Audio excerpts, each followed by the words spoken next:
Emotions. Everybody talks about emotions, emotional intelligence. What the heck are emotions? We're going to talk about it on today's podcast. Hi, my name is Michael Johnson. I'm a ballroom dance professional, a life coach, and a peak performance expert. I'm part of a group of motivated people who are dedicated to attaining emotional mastery and unlocking our full potential. We've realized life is a dance. The ups and downs can spin you out of your mind, but it's time to take back control. It's time to become a lifer. We don't believe others are responsible for how we feel. In fact, we don't believe anyone can make us feel anything. We are a new breed of overachievers. Emotional mastery is our journey, and unlocking our full potential is the key. Welcome to the journey.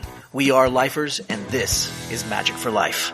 What's up, lifers? Michael Johnson here with the Magic for Life podcast. Thank you for joining me today. And as you heard in the intro, we're going to talk about emotions today. And we're going to talk about it specifically. You know, oftentimes people talk about emotional intelligence, and we are very rarely taught about emotional intelligence. And I want to be able to address it, but I want to take it back to its roots and talk about it from a very remedial perspective, very, very simplistic perspective. In fact, I'd like to challenge the definitions of emotions and maybe even how we use emotions for just a second. So bear with me because I'm going to go against the status quo for a little bit. And I want to start off by telling you a little bit about the fact that I did study linguistics a whole bunch. I am a neurolinguistic programmer. Some of you have heard of NLP. And I love the discipline. I love the concept and the idea. But let me just tell you a little bit about linguistics. For those of you that didn't know, you can actually get a degree in college, in most colleges now, for linguistics. It's the scientific study of language and its structure, including the study of morphology, syntax, phonics, and semantics. That sounds really fancy, but the idea really is that we're dealing with language. Now, one of the things that I love, there's a quote from Anthony Robbins, and it's because he's also studied NLP, and that is, the quality of our communication is the quality of our life. So we're going to talk a lot about our communication, our language, and how we deal with our language. And so for the next few episodes or so, we're going to talk about some of the things that we use in our language, and I want you to be able to listen to how I analyze it and how I talk about some of these words, because I want to challenge how you use these words and how they are represented in your mind, in your perspective, and in your world. And so linguistics allows us the opportunity to talk about the structure of our language, the structure of our words, and maybe even some of the syntax, how we order our words, and especially the English language. I am not versed in other forms of language. I only know English, and so I should know some others growing up in a Spanish-speaking household. However, I was stubborn and only learned English. Oh well, maybe I'll go back and get them learned someday. But for now, I'd like to talk to you a little bit about the word emotion. And as we deal with this word emotion, it's helpful to hear a definition. So let's go over to Merriam-Webster dictionary and read the definition of emotion. It's a conscious mental reaction such as anger or fear, subjectively experienced as strong feeling, usually directed toward a specific object or typically accompanied by a physiological and behavioral change in the body. Wow, that was heavy. I told you it was going to be heavy today. I'm sorry. Hang with me. You can rewind. You can listen to it again if you need to, okay? That's definition A. Definition B is a state of feeling. That's a little more simple. And definition C, the affective aspect of consciousness or feeling. This is huge, right? Because these give us an idea of what emotion is about. Now, in this context, emotion is a noun. That means it's like a person, place, or thing. But here's the thing. In order to have an emotion, right, to use it as a noun, you actually have to do something. So what I'd like to do is challenge your knowledge a little bit about emotion and say, well, what if we treated it a little bit more like a verb? So if we go over to the verb form of how emotion is used, that is actually talking about it in the way of saying like emote. So when you say emote, that's a verb, okay? And emote is to give expression to emotion, right? To give expression to emotion. So the giving or the doing of an emotion is to emote. It's actually back formation. That they took the word emote and created it from emotion. So emotion was seemingly first, as the history books would say. And as we deal with this word emote, it's a verb. It's us doing something. All right, so let's talk about the other side of it, the feeling aspect of it. Well, there's obviously the tactile type feeling. That's like if you touch your finger to something scratchy and you go, oh, that feels scratchy, right? That's one of the basic physical senses of which the skin contains the chief end organs and of which the sensation of touch and temperature are characteristic. I know that was fancy, right? That was from Merriam-Webster Dictionary. But the idea is tactile. It is you touching something and you go, oh, that feels soft or that feels smooth. But it's also generalized by bodily consciousness or sensation, right? And so there is an element of a reaction or an emotional state or reaction that isn't tactile. It's about an emotional state or a reaction. So I want you to keep that in mind, right? Feeling, emotion, oftentimes we use these interchangeably because they're both nouns. But I'd like to challenge that for a second, and I'd like you to think about emotion or feeling as a verb, something we do, something we can get in the way of. Now, if you remember in that first definition of emotion, we talked about it as a conscious mental reaction.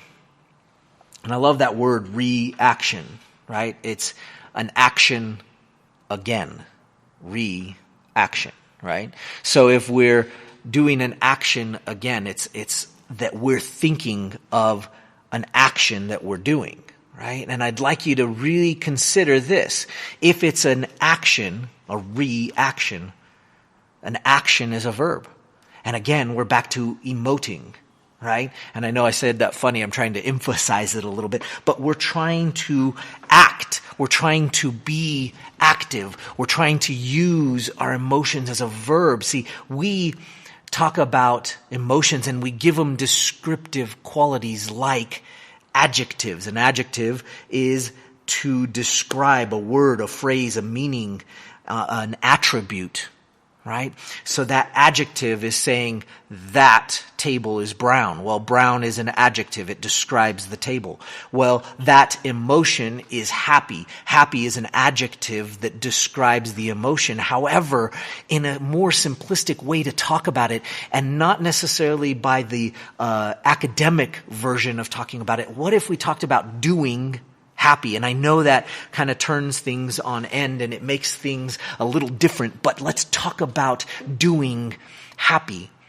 In so many instances, we think and have been taught that emotions are out of our control, that they happen to us. Somehow magically they occur inside out and they are done to us from some magical force. Well, unfortunately, that is a bit of a cop-out. I know that'll offend some people. I'm sorry if that offends you, but stop and think for just a second. You had to decide to do happy. Now, I know that's a descriptive adjective of an emotion. That's fine. All right? Of emoting, that's fine. You still had to do it. Now, here's the thing. We learn to do things autonomically. That means that you do them automatically without thinking. You've learned to breathe. You learned to beat your heart and to pump the blood through your veins. And that was all learned maybe as we were developed in the womb. We also learned all sorts of things along the way as we grew up. We learned how to walk, and now it's autonomic. We do it without thinking. We command our body and it goes, but we don't think about all the millions of things that have to happen so that we can walk. Well, guess what? So are emotions.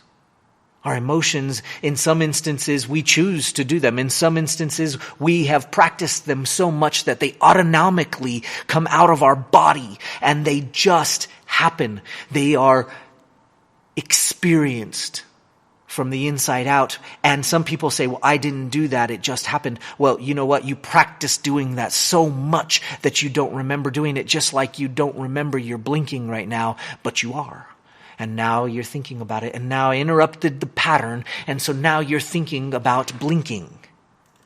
And so here's the thing. If you can't tell, I'm excited about this. I'm excited about the idea that you can get in the way of your emotions. You can actually interrupt the pattern and choose to feel another way.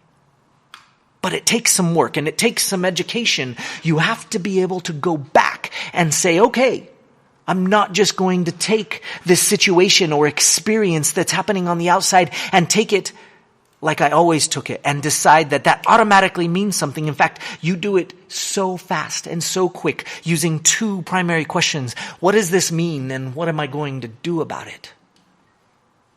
This is what we do with emotions. This is what we do on our daily basis. And sometimes we do our emotions on purpose.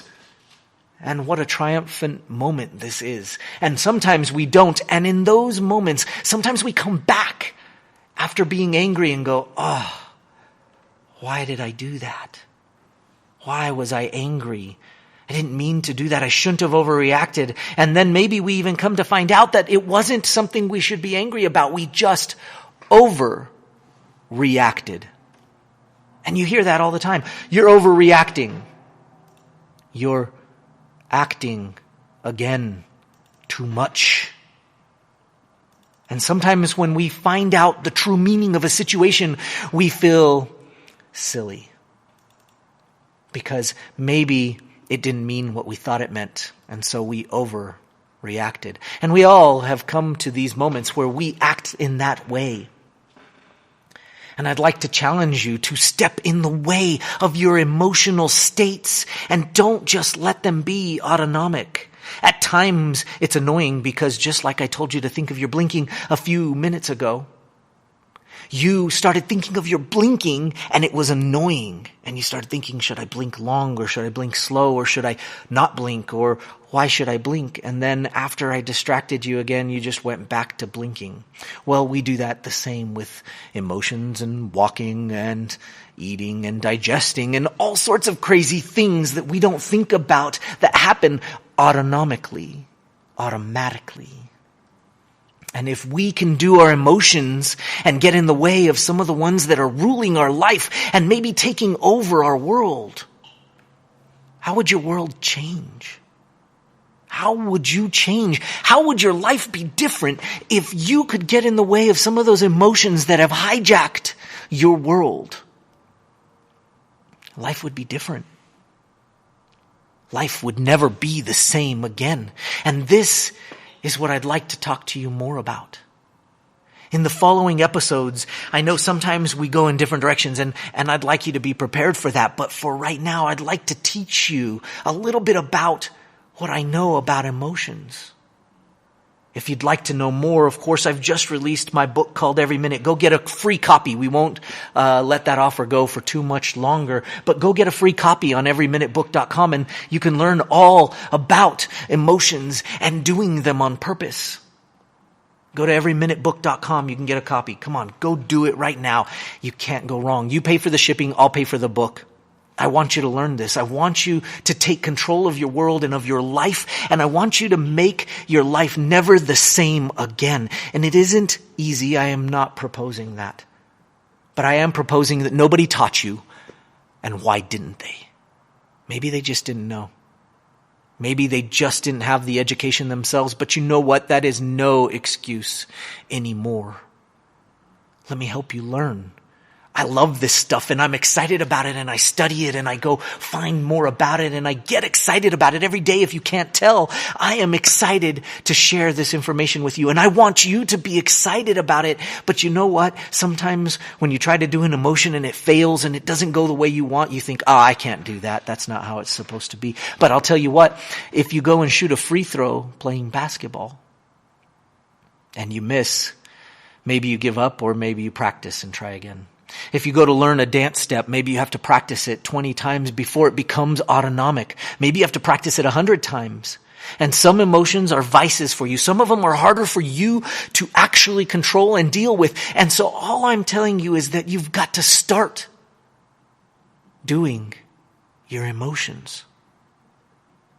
I'm excited about this topic, and I'm excited to share with you some of the cool emotions, like some of the 10 basic emotions that have been studied by scientists all over the world. And I'll tell you what, joy, trust, fear, surprise, sadness, disgust, anger, anticipation, all of these are exciting. Remorse, disgust, anger, anticipation, love. All of these emotions, you know, because you've experienced them. And you know what? What if you could do them on purpose? What if you could do them and manage them? What if they didn't take over your world at times that you didn't want them to? And what if you could fully experience them in a way that you really wanted to? Join me on this journey. It's going to be fun. We're going to have a ball. In the coming weeks, we're going to talk about each of these, and we're going to discuss them because they're exciting. They're fun. You know, you heard me mention anger. Yeah, we're going to talk about it. Fear. Yeah, we're going to talk about it. We're going to address them head on. And what if you could do them? What if you could turn them on in full effect? And what if you could turn them off? That's exciting. I'm excited to talk with you about this, and I hope you join me in the coming days of the podcast where we're going to dig into these. Not all of the podcasts are going to be this heavy, I promise, but in the coming days, we're going to talk more about this. So join me for the next episode, and we'll talk some more about emotions. Go pick up a free copy of my book. Like I said, I'll pay for the book. You pay for the shipping. It's a fair deal. Go check it out, everyminutebook.com, and we'll see you on the other side. But join me on the next podcast, and we'll dig into some more emotions. We'll see you next time. Hey, lifers, don't forget to get your free copy of the Every Minute Book. You can find it at everyminutebook.com. And don't forget to follow us on Facebook and Instagram.